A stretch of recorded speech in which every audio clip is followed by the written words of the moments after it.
Hello student, are के classes में आपका स्वागत है। मैं राकेश सर आ गया हूँ एक नई वीडियो के साथ। और इस वीडियो के अंदर हम क्लास 7 का साइंस का ये 5th चैप्टर देखेंगे, भौतिक एवं रासायनिक परिवर्तन। ठीक है, हम देखेंगे कि किस प्रकार से भौतिक और रासायनिक परिवर्तन होता है। परिवर्तन एक्चुअली दो प्रकार के होते हैं, एक होता है भौतिक परिवर्तन और दूसरा होता है रासायनिक परिवर्तन। तो इस चैप्टर के अंदर हम देखेंगे कि किस प्रकार से भौतिक और रासायनिक परिवर्तन पाए जाते हैं।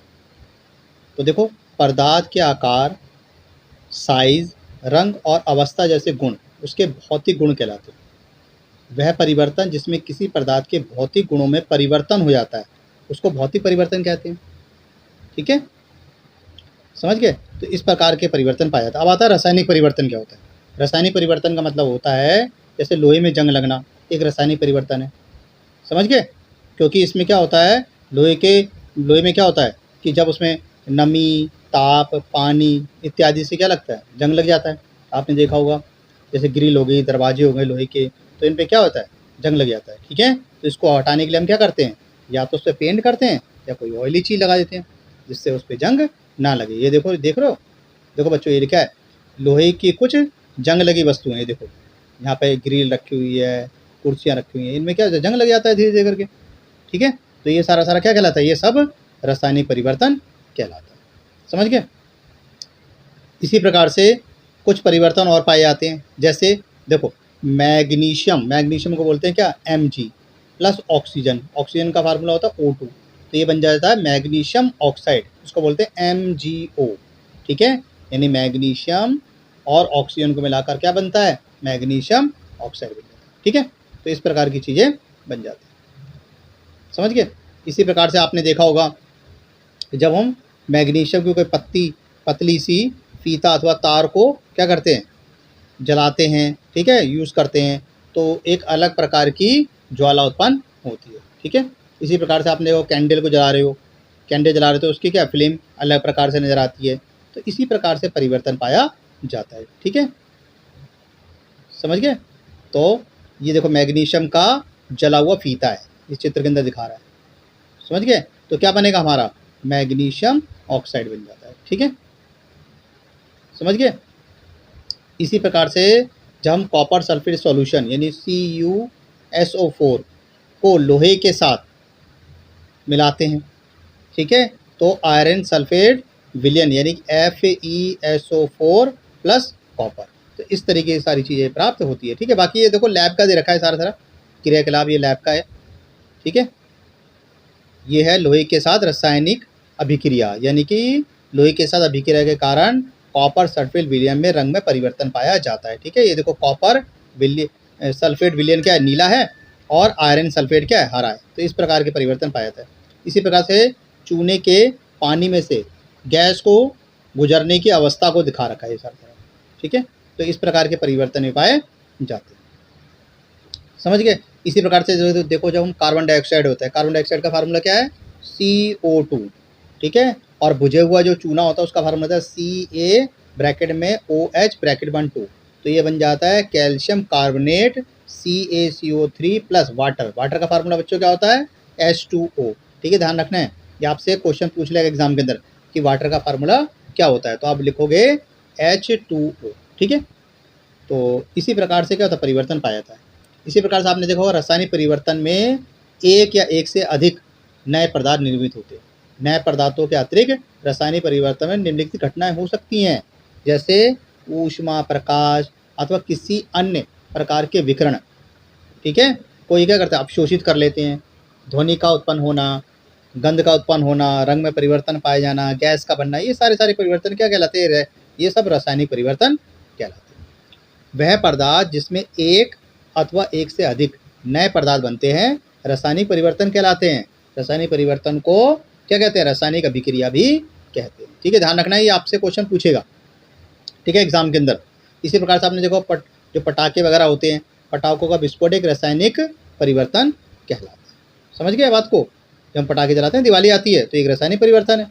अब आता है लोहे में जंग लगना। लोहे में जंग कैसे लगता है, लोहे में जंग जो है वह नमी, ताप, धूल, पानी इत्यादि से जंग लगता है। ठीक है, तो आप क्या करोगे, इसको हटाने के क्या करेंगे, हम उस पर पेंट करेंगे। ठीक है, अब आता है ओजोन परत। क्या है ओजोन परत का फार्मूला है O3। ओजोन परत जो होती है पृथ्वी से ऊपर होती है, यह वायुमंडल के अंदर यानी कि सूर्य से आने वाली पराबैंगनी किरणें, जिसको कहते हैं इंग्लिश में अल्ट्रा वायलेट रेंज यानी यूवी रेंज को एब्जॉर्ब कर लेती है, इन्हें पृथ्वी पे सीधे नहीं आने देती, जिसके कारण क्या होती है हमारे को बहुत सारी चीज़ों से हम क्या बचाव हो जाता है। जैसे कि अगर मान लो ओजोन परत नष्ट हो जाए तो स्किन कैंसर, ब्रेन ट्यूमर इत्यादि परेशानियाँ हो सकती है। पेड़ पौधे भी नष्ट हो सकते हैं, समझ गए। तो ओजोन परत क्या काम करती है? ओजोन परत एक छन्नी की तरह काम करती है। यह सूर्य से आने वाली पराबैंगनी किरणें यानी अल्ट्रा वायलेट रेंज यानी यूवी रेंज को एब्जॉर्ब कर लेती है, इन्हें पृथ्वी पर सीधे नहीं आने देती, जिससे हमारी पृथ्वी बच जाती है। उसका फार्मूला O3। ठीक है, सही बच्चे याद रखना। जंग लगने का मैंने आपको बता ही दिया था। ठीक है, ठीक है, इस तरीके। अब जंग को रोकने के लिए हम क्या करेंगे? उसे पेंट कर देंगे, ऑयली चीज लगा देंगे, ग्रीस लगा देंगे, ताकि ग्रिल इत्यादि खराब ना हो। ठीक है, अब आपसे क्वेश्चन पूछेगा गैल्वेनाइजेशन क्या होता है? गैल्वेनाइजेशन का मतलब होता है जैसे किसी धातु के ऊपर कोई परत चढ़ाई दी जाती है। लोहे पर जिंक की परत चढ़ाना क्या कहलाता है? गैल्वेनाइजेशन कहलाता है। ठीक है, आपने घरों में पानी की आपूर्ति के लिए यानी जो पानी आ रहा है उसके लिए उपयोग होने वाले लोहे की पाइप पर इस प्रकार की परत देखी होती ताकि उस पर जंग ना लगे। ठीक है, तो जंग को बचाने के लिए ऐसा किया जाता है। इसी प्रकार से पानी के जो जहाज होते हैं लोहे के बने होते हैं और उनका भार हमेशा पानी में डूबा रहता है। पानी के ऊपर के भाग पर भी जल की बूंदें गिरती है। यही नहीं, समुद्र के पानी में अनेक लवण भी होते हैं। जल जंग लगने की प्रक्रिया की दर को बढ़ाता है, अतः जहाज़ों पर पेंट करने के बाद भी उन्हें जंग लगने से काफ़ी क्षति होती है। यही नहीं, जहाज़ों के लोहे के कुछ भाग को बदलना प्रतिवर्ष आवश्यक हो जाता है। ठीक है, तो इस तरीके से हमें क्या करना है? जंग से अपने आप को मतलब जो वस्तु उनको बचाने के लिए हम क्या करेंगे? पेंट इत्यादि कर देंगे। ठीक है, स्टील पे आपने बर्तन देखा होगा, उन पर भी क्या होता है? एक प्रकार की पॉलिश लगी होती है। अब आता है क्रिस्टलाइजेशन क्या होता है? क्रिस्टलाइजेशन का मतलब होता है, ठीक है, ये देखो ये कॉपर सल्फेट के विलयन है। ठीक है, तो आपने देखा होगा कि जब साधारण नमक होता है तो समुद्र के वाष्पन द्वारा प्राप्त किया जाता है। इस प्रकार प्राप्त होने वाले नमक शुद्ध नहीं होते और उनके क्रिस्टलों के आकार को स्पष्ट रूप से देखा नहीं जा सकता। यद्यपि किसी पदार्थ के शुद्ध क्रिस्टल उसके विलयन से प्राप्त किए जाते हैं और यही प्रक्रिया क्रिस्टलाइजेशन कहलाती है। यह भौतिक परिवर्तन का एक उदाहरण है। ठीक है, तो बच्चों हमने इस चैप्टर के अंदर बहुत सारी चीज़ें पढ़ी हैं। हमने परिवर्तन यानी भौतिक और रासायनिक परिवर्तन के बारे में पढ़ लिया है। ठीक है, तो बच्चों बार बार वीडियो को देखो और बार बार वीडियो को सुनो।